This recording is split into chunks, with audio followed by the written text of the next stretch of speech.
மத்தேயு 7ஆம் அதிகாரம் 7ஆம் வசனம். கேளுங்கள், அப்பொழுது உங்களுக்கு கொடுக்கப்படும். தேடுங்கள், அப்பொழுது கண்டடைவீர்கள். தட்டுங்கள், அப்பொழுது உங்களுக்கு திறக்கப்படும்.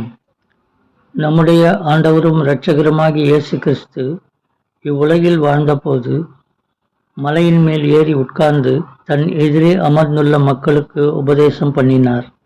அவைகளில் ஒன்றுதான் மேலே குறிப்பிட்டுள்ள வசனம். நாம் எதை இயேசுவினிடத்தில் கேட்க வேண்டும் என்று அவர் குறிப்பிட்டு சொல்லவில்லை. கேளுங்கள், அப்பொழுது உங்களுக்கு கொடுக்கப்படும் என்றுதான் சொன்னார். நாம் வேத வசனங்களை வாசிக்கும்போது மக்கள் முதலாவது பாவ மன்னிப்பை தான் தன்னிடத்தில் கேட்க வேண்டும் என்று இயேசு விரும்பினார். சகேயு மனம் திரும்பி இயேசுவினிடத்தில் பாவ மன்னிப்பை கேட்டபோது அவர் அவனை நோக்கி, இன்றைக்கு இந்த வீட்டுக்கு ரட்சிப்பு வந்தது, இவனும் ஆபிரகாமுக்கு குமாரனாய் இருக்கிறானே என்றார். ஆகவே இயேசு ஒருவரை ரட்சிக்கும் போதுதான் அவருடைய வாழ்க்கை எல்லா வகையிலும் சிறந்ததாக இருக்கும் என்பதை புரிந்து கொள்கிறோம். இன்றைக்கு மக்கள் தாங்கள் முன்னேற பணம், பட்டம், பதவி என்பன போன்றவைகளை தேடுகிறார்கள்.